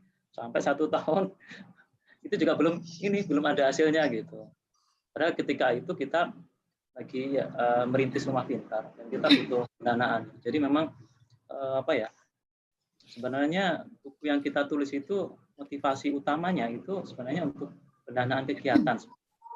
Dan di sisi yang lain ya kita tidak bisa lama-lama gitu loh kalau ketika itu nggak bisa lama-lama untuk menunggu proses ini sampai kapan gitu. Akhirnya kita jalan terus, kita butuh dana, terus akhirnya kita lakukan self publishing ketika itu.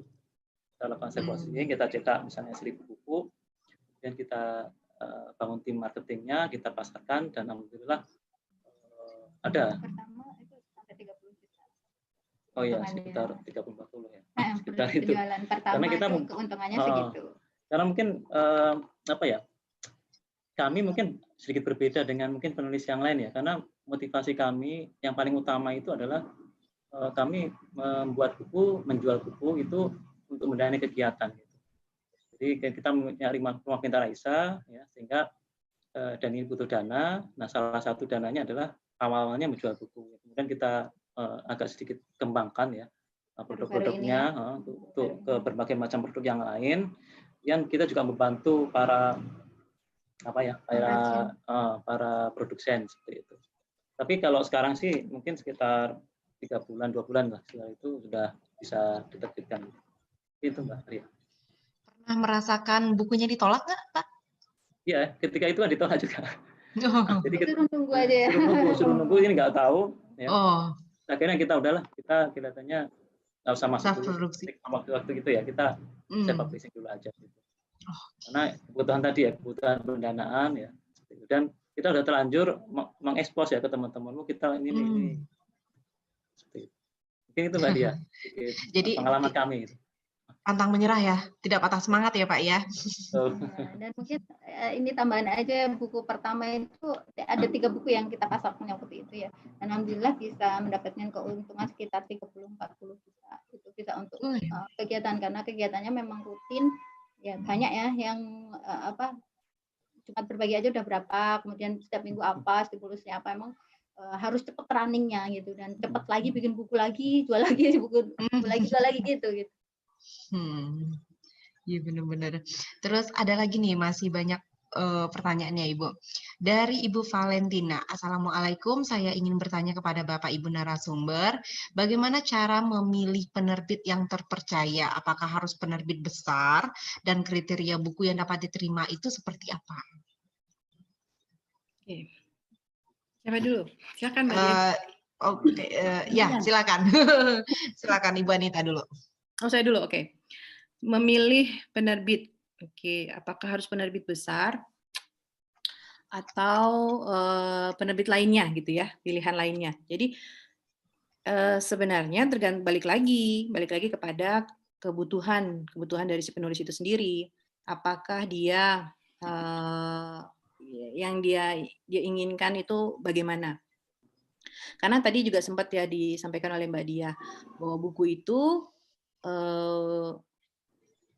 bisa menjadi berbagai macam bentuk. Salah satunya bisa ya selain sebagai karya kita yang diterbitkan, tapi juga bisa sebagai kartu nama ya. Oke, sebagai kartu nama kita untuk terutama kalau bagi mereka yang mereka adalah misalnya profesional di bidang tertentu gitu kan, sehingga dia butuh sesuatu yang menguatkan dirinya bahwa saya ini belum accomplish lah, belum sempurna kalau saya nggak punya buku. Nah, buku itu menjadi kartu nama menguatkan bahwa keilmuan dia atau kepakaran dia itu. Nah, di situ dengan pertimbangan-pertimbangan tersebut, seorang penulis itu bisa memilih. Jadi milih penerbit mungkin ya mirip-mirip milih jodoh ya. Jadi apakah itu dia harus berjodoh dengan yang besar atau bisa dengan penerbit manapun, intinya bagaimana tujuan dia bisa tercapai gitu. Sekarang penerbit indie atau penerbit yang nggak mesti major itu juga bagus-bagus kok gitu. Promosi ya. Promosi itu bagus-bagus juga kok. Jadi dan mereka justru dengan keindiannya, dengan kefleksibelannya itu memudahkan si penulis untuk kompromi atau bersama-sama berdiskusi merencanakan indie atau self publish juga ya. Self publish kan jadi nggak mesti lewat, jadi si penulis bisa menerbitkannya sendiri buku dia. Nah, itu jadi memudahkan dia untuk mengontrol atau mengendalikan atau meng-create tujuan dia itu seperti apa. Karena kalau masuk ke major, otomatis kan kecuali Anda membeli 3.000 eksemplar buku, misalnya gitu ya. Jadi di luar dari itu ada ketentuan-ketentuan yang kita kurang fleksibel untuk berdiskusi gitu kan.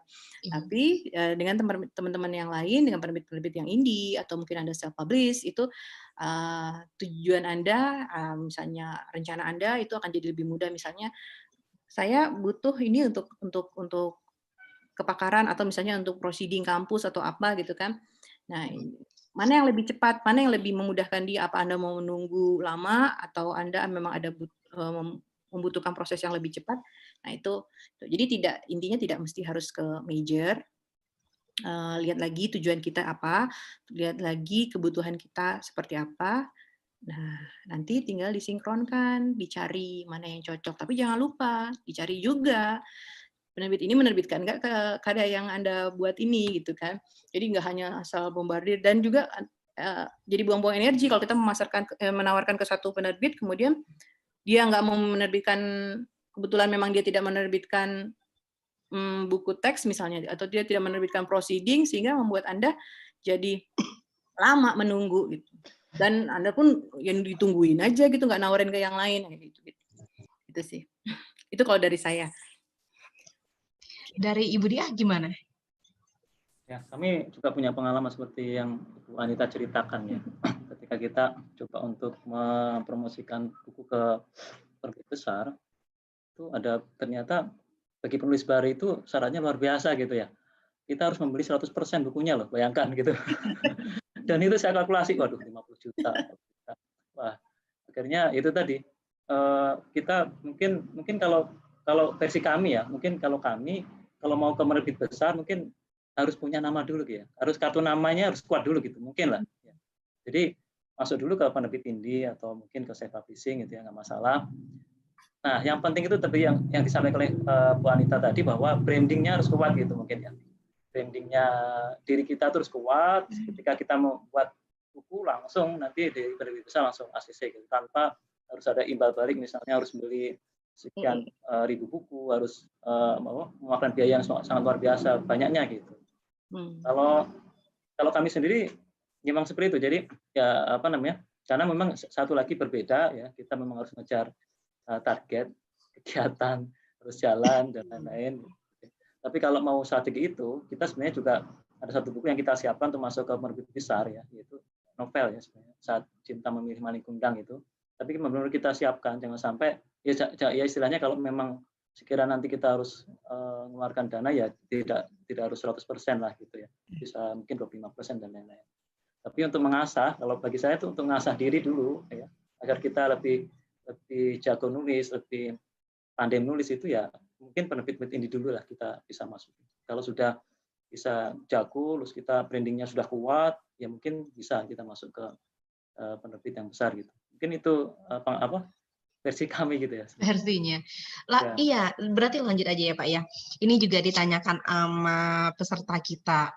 Dengan sebanyak itu buku Bapak sama Ibu yang udah terbit, seberapa lama bertahan di pasaran?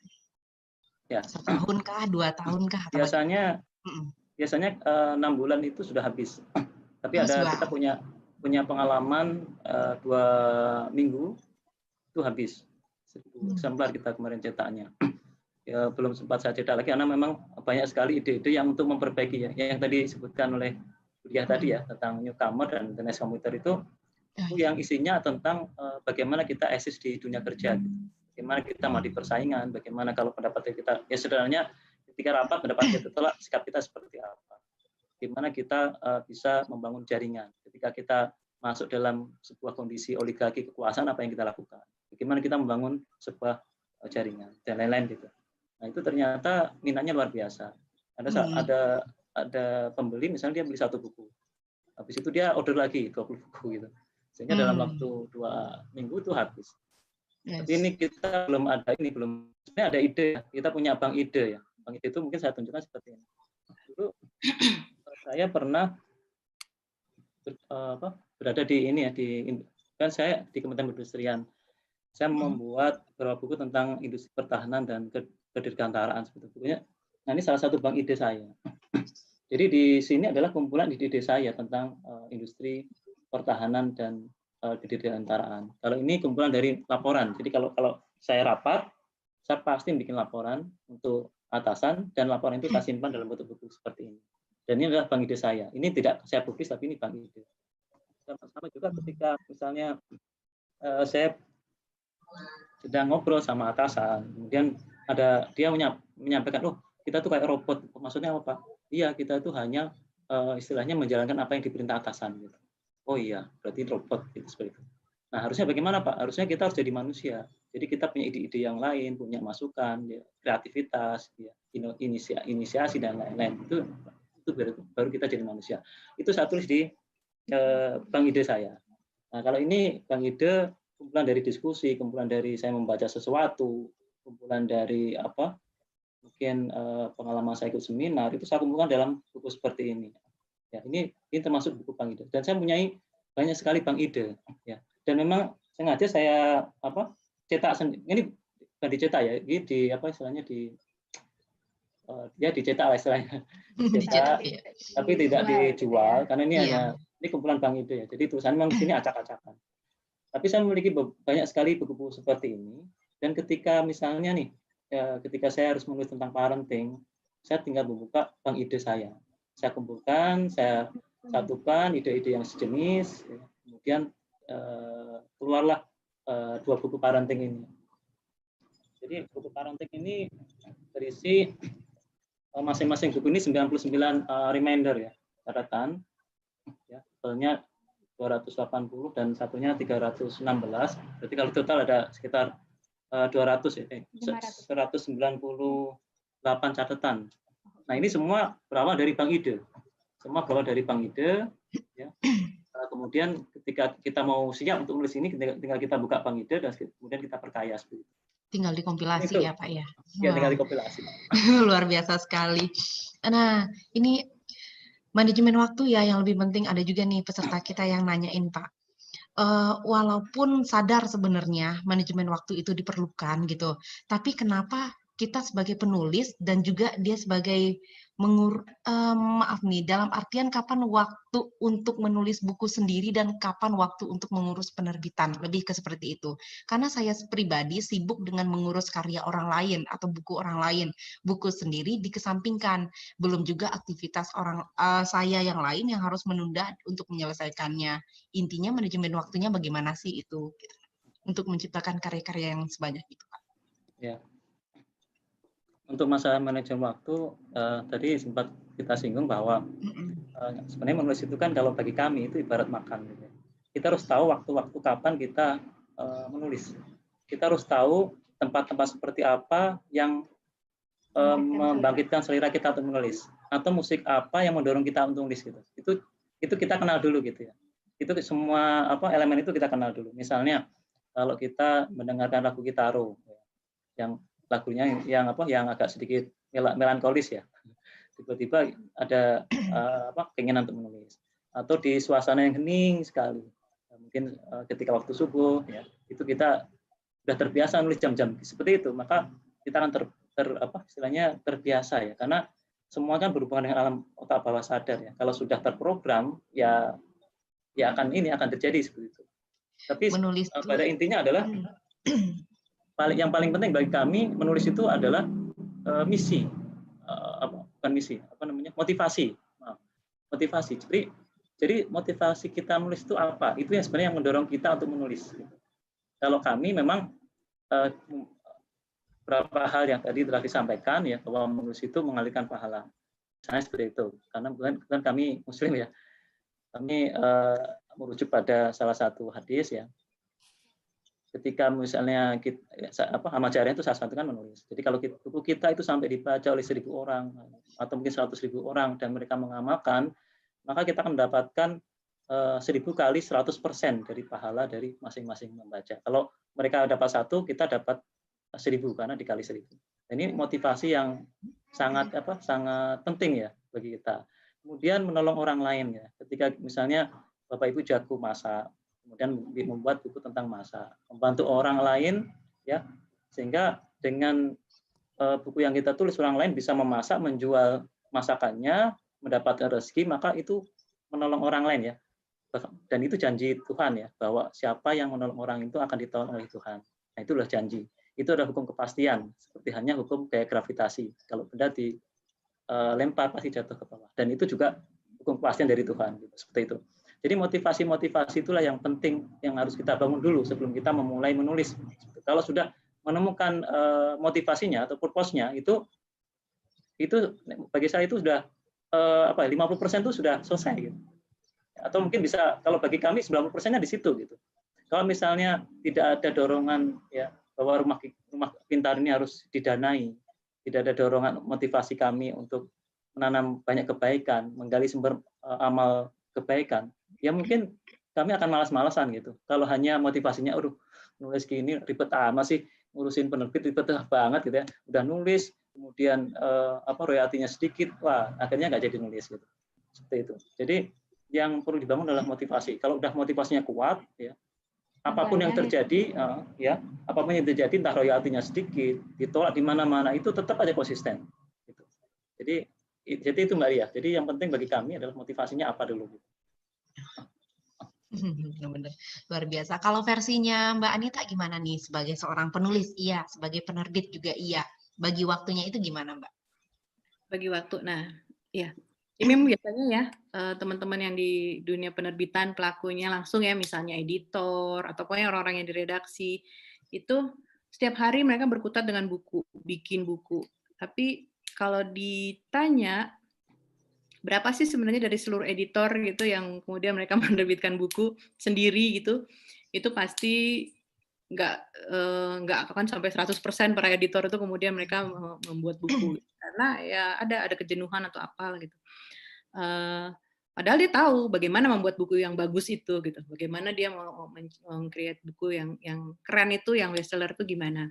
Mereka tahu, tapi untuk melaksanakannya itu nggak semudah itu. Nah, kalau pengalaman saya pribadi, kalau menulis itu kan bentuknya tidak selalu harus buku gitu ya, bentuknya tidak selalu harus buku. Jadi ada memang masa-masa di mana kita merasa bosan atau monoton dengan menulis buku. Entah waktunya kita nggak bisa komitmen atau apa, nah tapi kita tetap harus menjaga produktivitas kita. Nah sebagai penulis dan juga orang yang ada di penerbitan yang setiap hari juga mengurusi buku dan bicara tentang buku, apapun programnya itu ujungnya adalah ke buku. Kemudian saya mensiasatinya, kalau saya sih pribadi mensiasatinya dengan ya nulis artikel, atau saya men-challenge diri saya untuk menulis yang lain, misalnya kolaborasi sama teman-teman, kemudian kita nulis script game edukasi atau apa, itu jadi satu challenge juga. Atau kita menulis untuk skrip webinar, web series gitu ya, untuk web series atau apa. Jadi kita men-challenge terus diri kita membuat produk-produk lain yang tidak hanya buku. Kalau ketika misalnya kita merasakan kebosanan ya, misalnya kita kebosanan atau kebosanan itu kayak kebosanan itu bukan berarti bosan banget nih saya nulis buku-buku, enggak. Maksudnya kebosanan itu adalah kita tidak bisa menemukan karena ketika menemukan ide itu harus ngeklik banget karena kita kan komitmen terus panjang di sana. Nah ini kita bisa mensiasatinya dengan melakukan hal-hal lain gitu, dengan bikin konten-konten lain. Itu kalau saya lakukannya seperti itu. Boleh itu suatu konten yang besar atau suatu konten yang kecil yang bisa kita share saja kepada lingkungan sekitar kita, atau kita bisa memang memproduksinya secara serius. Itu yang biasanya bisa saya lakukan. Tapi intinya kalau kita sudah punya komitmen bahwa kita akan terus nulis, kita akan terus berkarya, apalagi kalau kita sering baca, biasanya semakin kita sering baca itu dalam pikiran kita tuh kayak luber ya. Luber, maksudnya kita kayak pengen mengeluarkan sesuatu, karena ketika membaca itu kita pasti berpikir, oh ini saya misalnya membaca tentang karena saya pernah meng-create buku dari buku masakan sampai buku anak segala macam. Kemudian kita baca, kita ini tuh bisa begini loh. Nah, ketika begini itu kita catat, kita research gitu kan, kita kembangkan, ternyata oh ini bisa jadi buku lain. Nah, itu yang terjadi ketika kita banyak baca. Jadi ngeluber gitu kan, kita pengen mengerjakan ini jadi produk, jadi tulisan lain. Nah, masalahnya ketika itu terjadi, kita suka terdistract sama hal-hal lain gitu, dengan pekerjaan lah, tuntutan apa gitu kan ya, hingga membuat kita menjadi luntur tuh semangat kita untuk mengerjakan itu menjadi buku, ya karena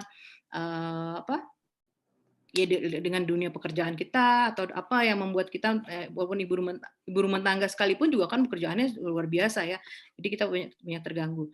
Nah, yang yang harus dilakukan sebenarnya ketika memang terjadi hal seperti itu adalah kita bangun komitmen, dan itu susah komitmen. Komitmen sederhana aja, misalnya, oke, saya akan nulis, lakukan ini setiap hari. Tujuan saya nulis itu apa? Definisikan, dan jangan yang abstrak, harus yang real, harus yang detail. Gitu. Saya membaca buku tentang, misalnya, saya membaca buku sejarah. Kemudian saya melihat, sejarah kayak gini sebenarnya bisa disederhanakan buat anak-anak misalnya, atau buat remaja. Kemudian bagaimana menyederhanakannya, itu saya kepikiran, begini. Nah, tujuan saya, goal saya itu harus saya tulis. Jadi nggak ngawang-ngawang di dalam pikiran saya aja, nggak, saya tulis. Kemudian semua ide-idenya juga saya tuangkan dalam buku, dalam outline, sehingga itu akan membantu mendirect saya untuk tetap konsisten, untuk komitmen. Dan setiap hari usahakan untuk tetap nulis, walaupun itu sedang tidak menulis untuk buku kita, gitu, enggak. Kita tetap melakukan itu, kita tetap menulis untuk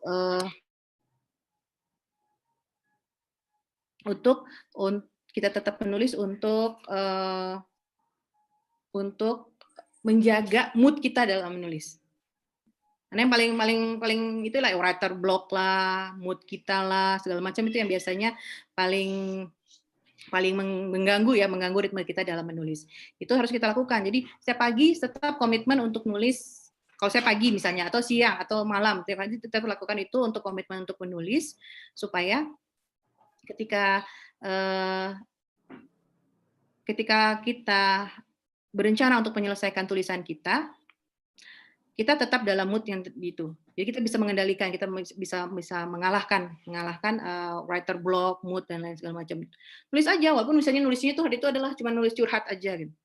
Nanti lama-kelamaan ketika sudah asik nulis, pikiran kita pasti akan kembali untuk menulis apa yang sedang kita buat. Itu kalau itu yang biasanya saya lakukan. Kemudian tadi juga ada pertanyaan ya tentang berapa lama ya sebuah buku itu hidup di pasaran. Ya, sebenarnya dia pasti less dari 1 tahun ya. Dia kurang dari 1 tahun itu adalah waktu sebuah buku itu tetap berada di dalam pikiran orang, atau enak atau masih hangat untuk dipasarkan. Lebih tepatnya lagi biasanya 1-3 bulan pertama itu masih hangat banget. Itu kalau mau digencarin itu golden age-nya itu di situ, golden moment-nya itu di situ. Gitu. Tapi kalau kita bisa bertahan di 3 bulan pertama, itu biasanya kita bisa survive di bulan-bulan berikutnya. Tetap menjadi isu. Bagaimana kemudian menjadi isunya? Ya tadi kita harus create brand. Nah, create brand, positioning kita kayak gimana, cara memasarkan buku gimana, supaya itu tetap bisa survive, bisa bertahan. Kemudian satu lagi juga, ini juga terkait nanti dengan royalti. Kalau misalnya ternyata dengan royalti buku itu nggak besar, tapi karena kita sudah meng-create brand kita, sudah membuat positioning kita dengan cakep gitu, kita bisa mendapatkan penghasilan lebih besar mungkin ya, bisa jadi lebih besar dari royalti buku itu, kayak gitu. Jadi kita bisa expand, bisa punya ruang-ruang lain, sumber-sumber revenue lain yang datang dari positioning kita, dari brand kita sebagai penulis buku itu. Itu sih dari saya. Sepertinya kita udah nggak ada pertanyaan lagi ya. Oke, ya. Mungkin kata-kata penutup dulu deh dari narasumber kita semuanya. Kesimpulannya apa nih yang bisa kita ambil, motivasi-motivasi apa yang bisa kita sampaikan ke peserta Zoom kita, dari yang live streaming YouTube juga, biar semuanya konsisten menulis, tidak pantang menyerah untuk menerbitkan karyanya, memajukan karya itu ke penerbit, dan mereka bisa menyebarkannya secara mandiri juga, tidak hanya berpatokan dari selnya penerbitnya aja, personal branding yang mereka ciptakan bagaimana. So, kesimpulannya dulu, Teh Anita ya, yang udah spotlight nih. Teh Anita dulu, nanti ditutup sama Ibu Diah dan Bapak Randi. Aduh, kalau dari saya, Eh, saya ingin ini aja sih ya, mengingatkan bahwa ketika teman-teman sudah berkarya, sudah membuat buku, sudah capek-capek nih nulis gitu kan, sudah capek-capek melakukan riset dari nulis bukunya, apapun ya, maksudnya bukan hanya buku-buku yang umum, tapi genre apapun, mau novel, mau apa juga kan tetap harus kita biasanya riset gitu kan. Mau risetnya online, mau risetnya langsung juga itu sudah ada prosesnya. Nah, kita sudah melakukan tahapan itu. Itu sudah menjadi modal terbesar kita. Maka ketika kita melakukannya, baiknya sih jangan setengah-setengah. Gitu. Jangan ya udah cuma sampai situ. Kemudian memasrahkan apa yang sudah kita spending sekian effort, daya, tenaga, uang, upaya dan lain-lain itu kemudian kepada orang lain gitu ya. Orang lain dalam arti ini hanya penerbit saja gitu. Penerbit yang menuntaskannya. Jangan. Jadi kita yang bertanggung jawab ya sebagai penulis, sebenarnya kita yang bertanggung jawab terhadap karya kita. Kalau memang ketika buku itu terbit, kemudian penerbit hanya punya waktu untuk memperhatikan buku kita hanya dalam waktu sekian bulan, tapi kita yang attach dengan karya itu sepanjang umur kita sampai ke karya-karya kita berikutnya. Jadi upayakan memang kita punya rencana dan jangan lelah gitu kalau memang kita harus melakukan upaya-upaya memasarkan, melakukan upaya-upaya branding, upaya promo, itu jangan lelah karena kepentingan terbesarnya itu ada di kita gitu. Penerbit itu hanya sebagai part aja, hanya sebagai mitra yang hubungan kita bisa jadi cuman sementara dengan dia, tapi dengan karya kita, dengan ide kita, dengan buah pikir kita itu kita punya hubungan yang terus, bahkan itu melekat. Mau nggak mau, kayak tadi saya bilang tadi kan, mau nggak mau itu melekat dengan kita. Otomatis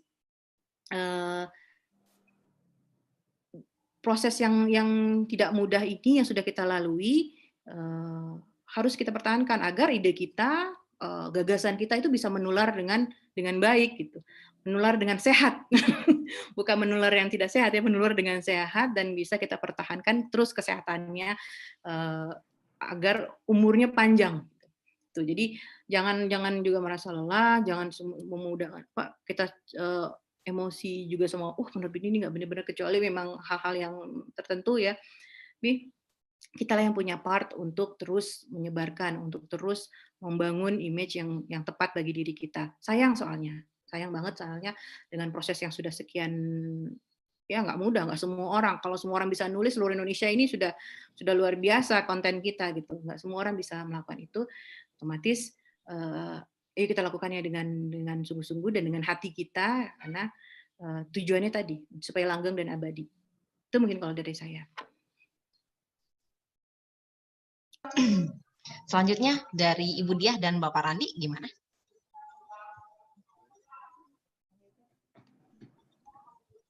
Ya. Kalau ini kata-kata ini apa? Kata-kata penutup ya? Iya, benar Pak. Ya. Jadi kalau kami mengacu pada ini ya, sebenarnya kehidupan kami itu ingin mengacu pada tiga nilai yang tadi kami share gitu ya. Yang pertama nilai untuk tumbuh, yang kedua adalah nilai untuk berbagi, dan yang ketiga adalah nilai untuk diridhoi. Tiga nilai itu menjadi landasan kami dalam menjalani kehidupan ini gitu, termasuk dalam menulis itu. Mungkin kita sadar ya bahwa kita kan sebenarnya bagi kami kita kan di sini kan menanam lah. Kalau menanam kebaikan nanti tumbuh pohon kebaikan. Kalau kita menanam kejelekan tumbuh pohon kejelekan. Sama juga dalam hal menulis. Ada tiga landasan atau alasan kuat kenapa saya harus tetap konsisten menulis gitu. Atau mungkin kami tetap konsisten menulis itu kami ada tiga landasan atau alasan yang sangat kuat. Dan ini bagi kami adalah sebagai jiwa ya. Jiwanya penulis itu di sini gitu. Seperti itu. Kalau ini nggak ada, mungkin penulis itu akan cepat tumbang kalau menurut saya. Tapi kalau jiwanya ini sudah ditemukan, dia akan tetap bertahan gitu. Seperti itu. Nah, apa tuh jiwa ini? Tiga hal yang menjadi jiwa kami untuk terus konsisten menulis. Yang pertama adalah sedekah ilmu. Seperti itu yang tadi setelah kami bagikan. Setiap ilmu yang kita share, entah itu tulisan, entah itu buku dan lain-lain. Ketika orang mengamalkan 1% itu kita akan juga mendapatkan seperti itu. Semakin banyak kita tanam bibit kebaikan itu, semakin banyak juga yang akan kita terima. Yang kedua adalah pertolongan dari Tuhan. Kami yakin, yakin-yakinnya jika kita menolong orang lain, ya dalam buku itu bisa membantu orang lain, kehidupannya lebih baik lagi, kehidupannya lebih sejahtera lagi, lebih bahagia lagi dengan buku yang kita tulis, maka ketika kita menghadapi ujian, menghadapi kesulitan, maka Tuhan akan lebih mudah membantu menolong kita. Dan itu adalah janji Tuhan, dan saya yakin dengan janji-janji seperti itu. Yang ketiga, alasan kuatnya adalah kita ada ladang nih, yang kayak semacam ladang kebaikan bernama Rumah Pintar. Kita harus tetap menjalankan roda kegiatan Rumah Pintar ini, dan ini juga tidak membutuhkan dana juga. Maka kita harus tetap konsisten untuk menulis, untuk menggali dana-dana itu sendiri. Nah, insya Allah kami yakin, seyakin-yakinnya, kalau tadi yang disampaikan oleh Budiah, ketika kita sudah berada pada tataran memberi manfaat pada orang lain, ya, tujuan utama kita adalah memberi manfaat pada orang lain, menolong orang lain, membahagiakan orang lain, maka semua akan mengikuti. Saya yakin itu. Jadi rezeki akan mengikuti, kemudian popularitas akan mengikuti, semua akan tertarik semuanya gitu. Ya, ketika kita memang motivasinya adalah membantu orang lain, menolong orang lain. Mungkin itu, Mbak Ria. Closing statement saya. Luar biasa sekali. Ibu, sudah? Cukup. Sepertinya banyak peserta yang memberikan apresiasi kepada Ibu Dia, Bapak Randi, dan Ibu Anita juga gitu untuk sharing motivasinya. Ya, bisa saya simpulkan di sini karena sudah lewat dari jadwal sebenarnya ya, dan diskusi kita cukup menarik pada hari ini. Dapat saya simpulkan bahwa motivasi yang Bapak Ibu berikan kepada kita semuanya, peserta webinar dan juga yang berpartisipasi di link streaming YouTube kita, bahwa menulis itu adalah kebutuhan. Menulis itu sudah ibarat makan. Jadi yang diperlukan hanyalah konsisten dan komitmen semua. Jangan takut tulisan kita, karya kita ditolak oleh penerbit. Teruslah kita membentuk karakter sendiri dengan tulisan-tulisan kita. Dan setelah itu diterbitkan, sebarkanlah. Kita bisa memakai promosi melalui penerbit, juga seperti yang dikatakan Ibu Anita tadi, sebarkan melalui cara-cara yang lain di masa-masa seperti ini, seperti webinar, book reading, podcast, dan segala macam, supaya pada intinya adalah kita menulis itu juga menyebarkan kebaikan dan dapat dibaca oleh semua orang dan memberikan manfaat yang positif juga untuk semuanya. Terima kasih banyak Bapak Ibu semua atas waktunya, semoga bermanfaat pastinya untuk kita semua. Akhir